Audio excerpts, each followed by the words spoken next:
Hello friends, Vijesh biology में आपका स्वागत है। आज अपन बात करने वाले मॉलिक्यूलर बायोलॉजी के अंदर एक इम्पोर्टेंट टॉपिक और जिसका नाम है कि डीएनए रेप्लिकेशन के अंदर कौन कौन से एंजाइम इन्वॉल्व होते हैं। यानी कि इम्पोर्टेंट बात क्या है कि प्रोकैरियोट्स के अंदर कौन से एंजाइम है और यूकैरियोट्स के अंदर कौन से एंजाइम है। जैसा कि मैंने आपको पहले बताया था कि रेप्लिकेशन के अंदर से एंजाइम प्रोकैरियोट्स में है और यूकैरियोट्स में है। इनका सिर्फ और सिर्फ नाम में डिफरेंस होता है, काम करने का तरीका सेम होता है।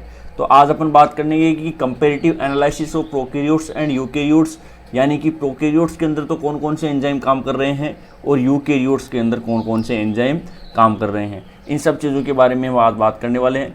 तो देखिए, रेप्लिकेशन की बात करेंगे तो अपन डीएनए के स्ट्रक्चर की बात करेंगे तो वो अपने को कुछ ऐसा दिखाई देगा। डीएनए जो नॉर्मल कंडीशन में है वो डबल हेलिकल डीएनए होता है और नाइट्रोजन बेस के बीच में हाइड्रोजन बॉन्डिंग बनी हुई रहती है। यानी कि दोनों स्ट्रैंड एक दूसरे से किस फॉर्म में जुड़े रहेंगे, हाइड्रोजन बॉन्ड के द्वारा जुड़े रहेंगे। ये है रेप्लिकेशन होने से पहले की कंडीशन, जैसा कि आपको ये दिखाई दे रहा है।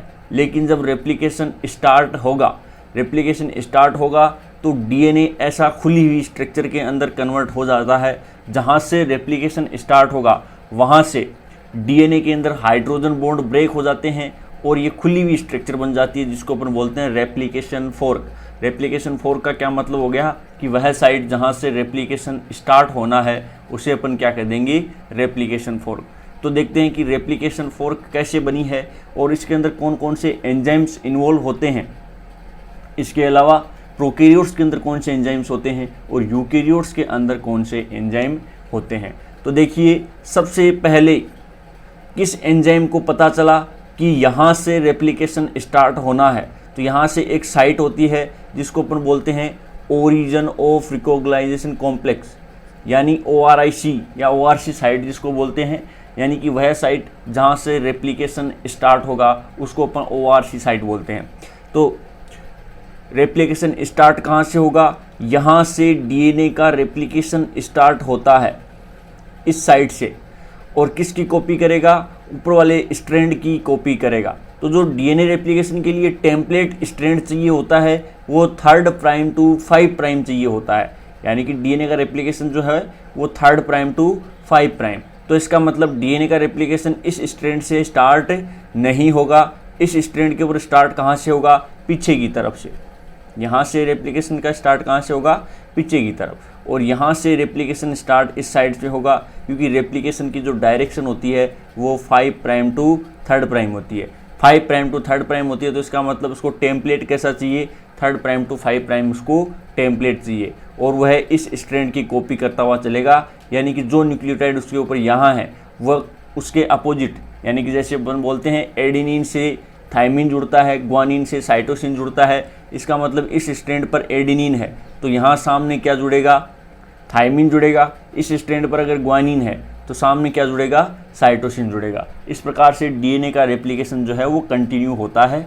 इस स्ट्रैंड को अपन टेम्पलेट स्ट्रैंड बोलते हैं, जो 3 prime to 5 prime DNA polymerase enzyme use करता है। इसके अलावा 5 प्राइम टू 3 प्राइम डायरेक्शन के अंदर डीएनए का रेप्लिकेशन स्टार्ट होता है। 3 प्राइम पर OH ग्रुप होता है, 3 प्राइम पर OH ग्रुप होता है। और जो नए न्यूक्लियोटाइड आते हैं वो ट्राइफॉस्फेट के फॉर्म में आते हैं। और ये जो नया फॉस्फेट है वो हाइड्रोजन को हटाकर इस ऑक्सीजन के साथ में फॉस्फोडाइएस्टर बॉन्ड बना लेता है, जिसकी वजह से जो डीएनए का रेप्लिकेशन है वो कंटिन्यूअस होता रहता है। तो जो नया न्यूक्लियोटाइड वो किस एंड पे आके जुड़ेगा, 3 प्राइम एंड के OH ग्रुप के ऊपर। और रेप्लिकेशन की डायरेक्शन क्या होगी, 5 प्राइम टू 3 प्राइम। ये कुछ इंपॉर्टेंट चीज़ें हैं। अब अपन देखने वाले हैं कि इसके अंदर एंजाइम कौन कौन से होते हैं। तो सबसे पहले बात करेंगे कि डीएनए का रेप्लिकेशन स्टार्ट हुआ है, यानी कि कैसे पता चला कि डीएनए का रेप्लिकेशन स्टार्ट कहाँ से होना है, कैसे होना है। तो उसके लिए एंजाइम होता है। एंजाइम में प्रोकैरियोट्स को एंजाइम क्या बोलते हैं, प्रोकैरियोट्स में उस एंजाइम को बोलते हैं DNA-A। DNA-A क्या काम करेगा कि ओरिजिन ऑफ रिकॉग्नाइजेशन साइट को क्या करेगा, पहचानने का काम करेगा। DNA-A का काम क्या है कि ओरिजिन ऑफ रिकॉग्नाइजेशन साइट को पहचानना, डीएनए का रेप्लिकेशन स्टार्ट होना है। बात होगी प्रोकैरियोट्स की। और यूकैरियोट्स में उस एंजाइम का नाम क्या होता है, ORIC। यूकेरियोट्स में उस एंजाइम को बोलते हैं ORIC। तो इस प्रकार से रिकॉग्नाइजेशन यानी कि रेप्लिकेशन फोर्क बनाने के लिए इनिशिएशन ऑफ रेप्लिकेशन की साइट को पहचानने का काम प्रोकैरियोट्स में तो DNA करेगा, यूकेरियोट्स में ORIC करेगी। अब देखिए दूसरा काम क्या होता है, हाइड्रोजन बॉन्ड को ब्रेक करना है।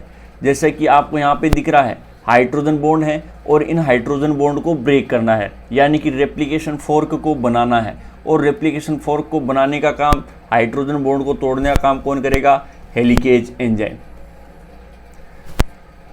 ये काम कौन करेगा, हेलिकेज एंजाइम। हेलिकेज एंजाइम का काम क्या है कि हाइड्रोजन बॉन्ड को ब्रेक करता है।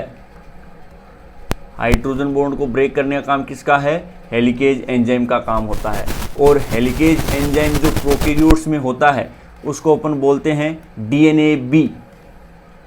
प्रोकैरियोट्स के हेलिकेज एंजाइम का नाम क्या होता है, प्रोकैरियोट्स में हेलिकेज एंजाइम का नाम होता है DNAB।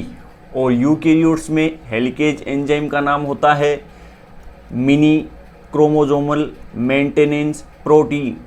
ये होती है एक क्लास होती है और उस क्लास के अंदर होता है 2 से लेके 7 क्लास तक इसको बोलते हैं, यानी मिनी क्रोमोसोमल मेंटेनेंस प्रोटीन है। ये क्या है, हेलिकेज एंजाइम यूकेरियोट्स का। और प्रोकैरियोट्स के अंदर हेलिकेज एंजाइम को हम बोलते हैं DNAB। इसका काम होता है हाइड्रोजन बॉन्ड को ब्रेक करना। उसके बाद में थर्ड एंजाइम जो होता है वो आता है हेलिकेज लोडर। हेलिकेज लोडर का काम क्या है कि DNA स्ट्रैंड पर हेलिकेज को लोड करना। Helicase loader.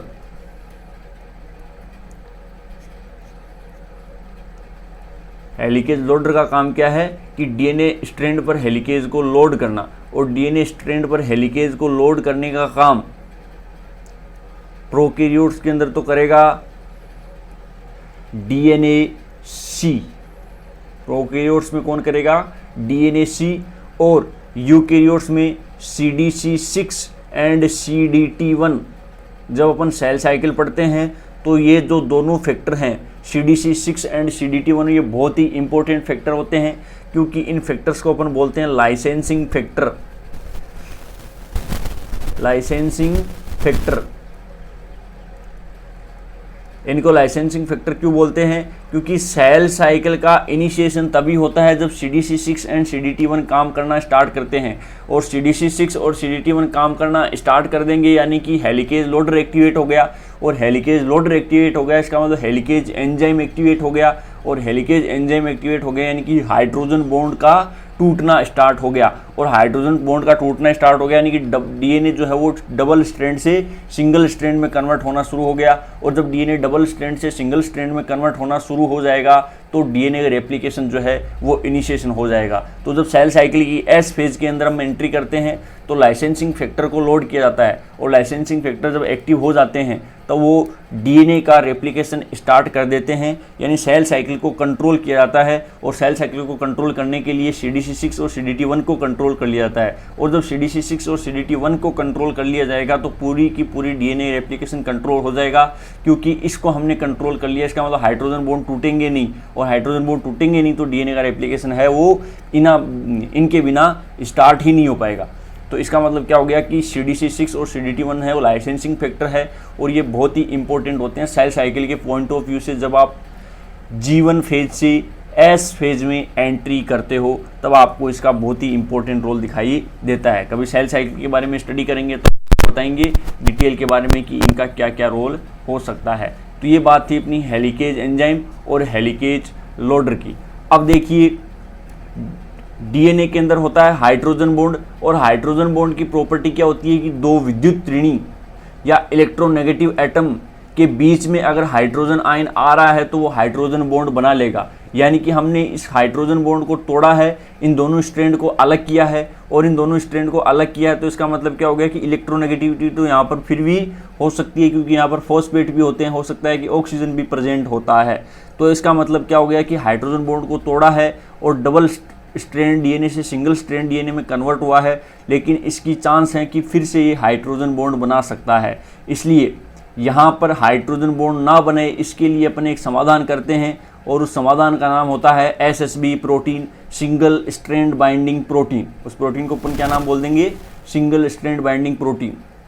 Single strand binding protein का काम क्या है कि जो डीएनए डबल स्ट्रैंड से सिंगल स्ट्रैंड में कन्वर्ट हुआ है उसको वापस से डबल स्ट्रैंड में कन्वर्ट नहीं होने देना, यानी फिर से हाइड्रोजन बॉन्डिंग नहीं बनने देना। ये काम किसका होता है? SSB प्रोटीन का काम होता है। थर्ड प्रोटीन जो है वो क्या है? SSB protein. SSB protein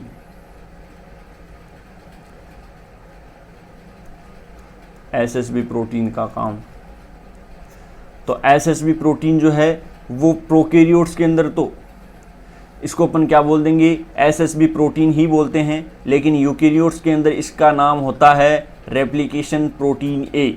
eukaryotes में SSB का नाम क्या होता है? रेप्लिकेशन प्रोटीन A, और प्रोकैरियोट्स के अंदर इसका नाम होता है, प्रोकैरियोट्स में इसका SSB प्रोटीन होता है और यूकैरियोट्स के अंदर रेप्लिकेशन प्रोटीन A इसका नाम अपन देते हैं। दोनों के अंदर काम सेम होता है कि जो डीएनए को डबल स्ट्रैंड से सिंगल स्ट्रैंड के अंदर कन्वर्ट किया है उसको फिर से हाइड्रोजन बॉन्डिंग नहीं बनने देना, यानी कि डीएनए को सिंगल स्ट्रैंड में मेंटेन करके रखना ताकि डीएनए का रेप्लिकेशन जो है वो कंटिन्यूअसली हो सके। इसी के लिए हम पर क्या बोलते हैं कि SSB प्रोटीन काम करती है। अब देखिए SSB प्रोटीन के बाद में आप देखिए यहाँ से जब डीएनए का रेप्लिकेशन स्टार्ट होता है, डीएनए का रेप्लिकेशन स्टार्ट होता है तो उसके लिए पहले क्या चाहिए?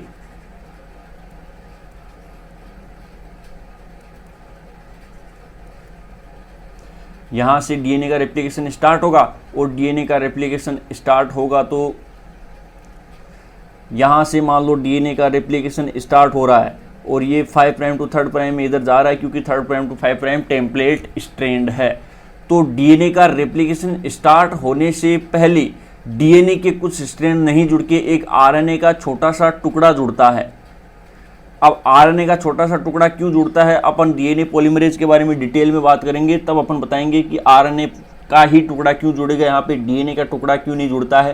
क्योंकि देखिए क्या होता है कि प्रूफ रीडिंग प्रॉपर्टी होती है, डीएनए की प्रूफ रीडिंग करनी होती है। प्रूफ रीडिंग का मतलब हो गया कि जो न्यूक्लियोटाइड जोड़े गए हैं वो सही जुड़े हैं या गलत जुड़े हैं। अगर गलत जुड़े हैं तो उनको हटाया जाए और फिर से सही न्यूक्लियोटाइड को ऐड किया जाए, यानी कि क्वालिटी चेक करना क्या कहलाता है? प्रूफ रीडिंग कहलाता है। तो प्रूफ रीडिंग करने के लिए प्रूफ रीडिंग में हेल्प करने के लिए आरएनए प्राइमर का एक छोटा सा टुकड़ा जुड़ता है जिसको अपन बोलते हैं आरएनए प्राइमर।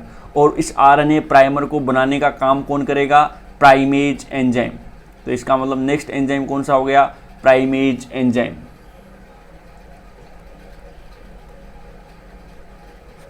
प्राइमेज का काम क्या है? आरएनए प्राइमर को बनाना। और आरएनए प्राइमर का काम क्या है? डीएनए रेप्लिकेशन का इनिशिएशन करना, डीएनए रेप्लिकेशन को स्टार्ट करना क्या है?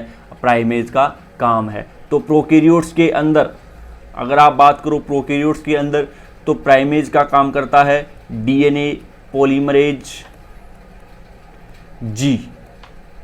प्रोकैरियोट्स में प्राइमर का काम कौन करता है? डीएनए पॉलीमरेज जी करता है। एंड यूकैरियोट्स के अंदर इसका काम करेगा डीएनए पॉलीमरेज अल्फा।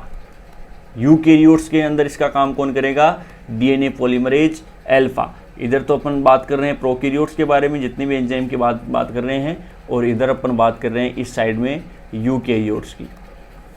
तो प्रोकैरियोट्स के अंदर प्राइमेज एंजाइम का काम किसका है? डीएनए पॉलीमरेज जी का है। और यूकैरियोट्स के अंदर डीएनए पॉलीमरेज अल्फा का काम है प्राइमेज का काम करना। और प्राइमेज का काम क्या है? आरएनए प्राइमर का सिंथेसिस करना, यानी कि नए आरएनए के एक छोटे से टुकड़े का सिंथेसिस करना। और आरएनए का काम क्या है कि डीएनए पॉलीमरेज का इनिशिएशन करना। आरएनए के प्राइमर को ही हमने क्यों काम में लिया? ताकि प्रूफ रीडिंग प्रॉपर हो सके। आगे फिर से अपन बात करेंगे जब डीएनए पॉलीमरेज के बारे में अपन डिटेल में बात करेंगे। तो ये बात थी किसके बारे में? प्राइमेज के बारे में। प्राइमेज के बाद में आता है टोपोआइसोमरेज। नेक्स्ट एंजाइम कौन सा आएगा? टोपोआइसोमरेज।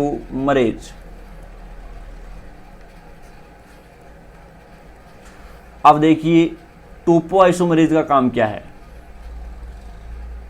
यहां पे आप देख पा रहे हैं कि डीएनए आराम से डबल स्ट्रैंड में है और यहां से डीएनए है वो डबल स्ट्रैंड से सिंगल स्ट्रैंड में कन्वर्ट हो चुका है। इस कंडीशन में आप देख पा रहे हो डीएनए है वो डबल स्ट्रैंड से सिंगल स्ट्रैंड में कन्वर्ट हो चुका है। अब डीएनए डबल स्ट्रैंड से सिंगल स्ट्रैंड में कन्वर्ट हो चुका है, जिसकी वजह से दोनों स्ट्रैंड को क्या कर दिया है, अलग कर दिया। दोनों स्ट्रैंड को अलग करने की वजह से आप देख पा रहे हो कि डीएनए जो है वो टाइटली पैक हो गया। टाइटली पैक होने का क्या मतलब था कि यहाँ पर देखिए कितने कॉइल्स हैं, 1 2 3 कॉइल्स हैं।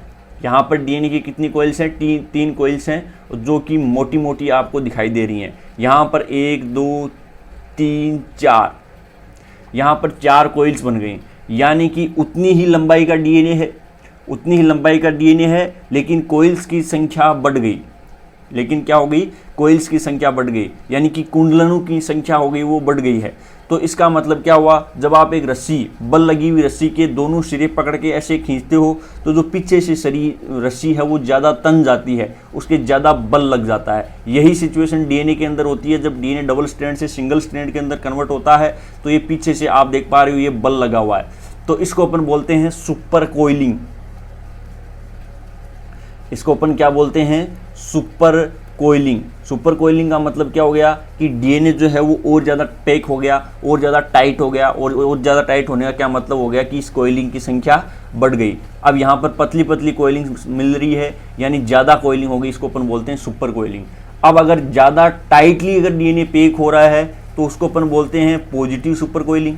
डीएनए अगर ज़्यादा टाइट पैक हो रहा है तो उसको अपन बोलते हैं पॉजिटिव सुपर कोइलिंग।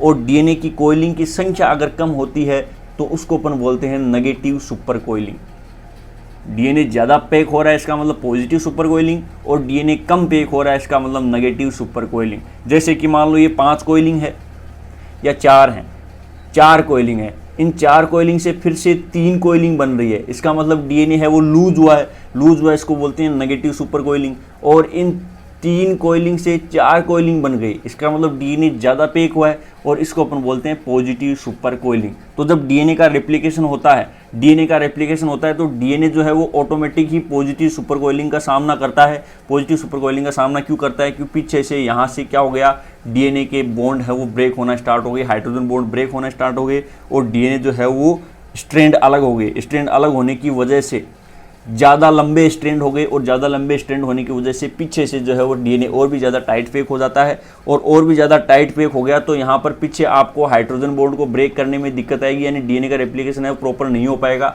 तो उसके लिए आपको क्या करना पड़ेगा कि डीएनए को फिर से नेगेटिव सुपर कोइलिंग की कंडीशन के अंदर लेके जाना पड़ेगा। और ये फिर से नेगेटिव सुपर कोइलिंग की कंडीशन में लेके जाने का काम किसका है, टोपोआइसोमरेज का। ये काम किसका है, टोपोआइसोमरेज। और ये टोपोआइसोमरेज डीएनए की नेगेटिव सुपर कोइलिंग लाने के लिए एटीपी को काम में लेता है, यानी कि इसका काम क्या होता है, डीएनए को पॉजिटिव सुपर कोइलिंग से नेगेटिव सुपर कोइलिंग की तरफ लेके जाना। Negative super coiling. होपफुली आपको सुपर कोइलिंग समझ में आ गई होगी। सुपर कोइलिंग क्या होती है, पॉजिटिव सुपर कोइलिंग क्या होती है, और नेगेटिव सुपर कोइलिंग क्या होती है। तो देखिए प्रोकैरियोट्स के अंदर टोपोआइसोमरेज को अपन बोलते हैं गाइरेज एंजाइम। प्रोकैरियोट्स के अंदर टोपोआइसोमरेज को क्या बोलते हैं, गाइरेज एंजाइम। और यूकैरियोट्स के अंदर इसका नाम टोपोआइसोमरेज ही होता है। यूकैरियोट्स के अंदर 2 टाइप के एंजाइम होते हैं, topoisomerase first and topoisomerase second. ये अलग अलग प्रॉपर्टी होती है, यानी कि सिंगल स्ट्रैंड को कट कर रहा है, डबल स्ट्रैंड को कट कर रहा है, तो ये सब चीज़ें होती हैं। तो देखिए टोपोआइसोमरेज का काम क्या है, डीएनए को पॉजिटिव सुपर कोइलिंग से नेगेटिव सुपर कोइलिंग की तरफ लाना। प्रोकैरियोट्स में इसको बोलते हैं गायरेज एंजाइम, यूकैरियोट्स के अंदर टोपोआइसोमरेज ही बोलते हैं। और यह काम करने के लिए क्या खर्च करेगा, एटीपी खर्च करेगा, यानी कि इसको काम करने में जोर आता है तो ये क्या काम मिलेगा, एटीपी, एनर्जी के रूप में किसको काम मिलेगा, एटीपी के रूप में। तो इस प्रकार से फिर नेक्स्ट एंजाइम आता है, उस एंजाइम का नाम होता है डीएनए पॉलीमरेज। उस एंजाइम का नाम होता है डीएनए पॉलीमरेज। अब डीएनए पॉलीमरेज जो है वो बहुत ही इंपॉर्टेंट एंजाइम है, इस पर क्वेश्चंस भी बहुत बनते हैं और डीएनए रेप्लिकेशन के अंदर ये बहुत ही इंपॉर्टेंट, सबसे ज़्यादा इंपॉर्टेंट है वो डीएनए पॉलीमरेज एंजाइम है। तो इसकी अपन अलग से डिटेल में बात करेंगे, क्योंकि प्रोकैरियोट्स में तो 5 टाइप के डीएनए पॉलीमरेज होते हैं और यूकैरियोट्स में टोटल 13 या 14 टाइप के डीएनए पॉलीमरेज एंजाइम होते हैं। तो ये बहुत ही ज़्यादा एंजाइम होते हैं, बहुत ही इंपॉर्टेंट एंजाइम है। तो इनकी अलग से एक अलग वीडियो में अपन कंपेरेटिव एनालिसिस करेंगे। लेकिन इसका काम क्या होता है, डीएनए पॉलीमरेज का काम क्या होता है, डीएनए का सिंथेसिस करना। और डीएनए का सिंथेसिस ये कैसे करेगा, यहाँ पर आरएनए का प्राइमर है। अब इस आरएनए प्राइमर से यहाँ से क्या स्टार्ट हो जाएगा, डीएनए का सिंथेसिस स्टार्ट हो जाएगा। हालांकि डीएनए का सिंथेसिस यहाँ से नहीं, यहाँ से होगा, प्राइमर है वो पीछे की तरफ होगा। लेकिन मान लो यहाँ से डीएनए का सिंथेसिस स्टार्ट हो रहा है, नए डीएनए का सिंथेसिस स्टार्ट हो रहा है, ऐसे मान लो। तो अब ये जो नए डीएनए का सिंथेसिस हो रहा है वो कौन कर रहा है, डीएनए पॉलीमरेज एंजाइम। नए डीएनए का सिंथेसिस कौन करेगा, डीएनए पॉलीमरेज एंजाइम। और ये फिर नए डीएनए को कंप्लीटली सिंथेसाइज करता ही जाएगा, यानी कि लास्ट तक इसका काम अब किसका है, डीएनए पॉलीमरेज का। अब यहाँ से आप देख पा रहे हैं कि डीएनए का सिंथेसिस स्टार्ट हो चुका है, सारा का सारा काम हो चुका है। तो ये जो पीछे प्राइमर है, ये जो प्राइमर है वो आरएनए का बना हुआ था, डीएनए का बना हुआ नहीं था। आरएनए का प्राइमर बना हुआ था और इसका अब कोई काम नहीं बचेगा। जब डीएनए का इनिशिएशन हो चुका है, डीएनए सिंथेसिस का या रेप्लिकेशन का इनिशिएशन हो चुका है, तो अब इस आरएनए प्राइमर का कोई काम नहीं बचा है। अब इस आरएनए प्राइमर को यहाँ से क्या करना पड़ेगा, हटाना पड़ेगा। आरएनए प्राइमर को अपने को क्या करना है, हटाना है फिर से। तो आरएनए प्राइमर को हटाने का काम कौन करेगा, प्राइमर रिमूवल। प्राइमर रिमूवल का काम कौन करेगा, प्राइमर रिमूवल का काम है वो प्रोकैरियोट्स के अंदर तो करता है डीएनए पॉलीमरेज फर्स्ट। प्रोकैरियोट्स में कौन करेगा, डीएनए पॉलीमरेज फर्स्ट। और यूकैरियोट्स के अंदर फ्लैप एंडोन्यूक्लिएज एंजाइम इसका काम करता है। यूकैरियोट्स में इसका काम कौन करेगा, फ्लैप एंडोन्यूक्लिएज। प्राइमर को रिमूवल, और प्राइमर को हमने रिमूव क्यों किया है, क्योंकि डीएनए का सिंथेसिस स्टार्ट हो चुका है। अब जो पीछे प्राइमर का टुकड़ा लगा हुआ है इसका कोई काम नहीं है, और उसका अगर कोई काम ही नहीं है तो फिर उसको क्या किया जाएगा, यहाँ से रिमूव किया जाएगा। इसको आपस में क्या किया जाएगा, यहाँ से रिमूव किया जाएगा। तो ये बात थी प्राइमर रिमूवल के बारे में। अब देखिए लास्ट में एंजाइम जो बचता है उस एंजाइम का नाम होता है डीएनए लाइगेज। एक एंजाइम होता है और लास्ट में जो एंजाइम बचता है उस एंजाइम का नाम क्या है, डीएनए लाइगेज।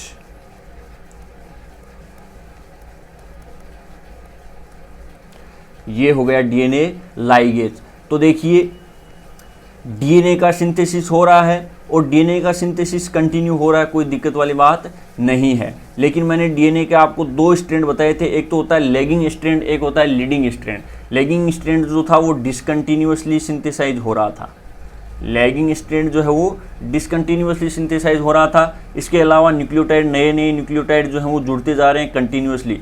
तो इन न्यूक्लियोटाइड्स को आपस में सील करने का काम किसका है, डीएनए लाइगेज का। यानी कि सिंथेसिस कंटिन्यू हो रहा है, ये न्यूक्लियोटाइड्स जो होते हैं वो एक दूसरे से आपस में जुड़े हुए हैं, और फिर से अगर कहीं पर भी ओकाज़ाकी फ्रेगमेंट्स बच गए या फिर कोई न्यूक्लियोटाइड्स अगर नहीं जुड़े हैं, बीच में अगर गैप रह गया, यानी कि बीच में डीएनए का सिंथेसिस हो रहा है और कंटिन्यूअसली सिंथेसिस हो रहा है, बीच में अगर किसी भी प्रकार का कोई गैप रहता है तो इस गैप को सील करने का काम है वो डीएनए लाइगेज का काम है, और गैप फिलिंग का काम जो होता है वो डीएनए पॉलीमरेज का काम होता है। ये क्वेश्चंस, ये स्टेटमेंट बहुत ही ज़्यादा इंपॉर्टेंट है, कन्फ्यूजन होता है। एक तो होता है गैप सील, गैप को सील करना, यानी कि डीएनए का सिंथेसिस कंटिन्यू हो रहा है,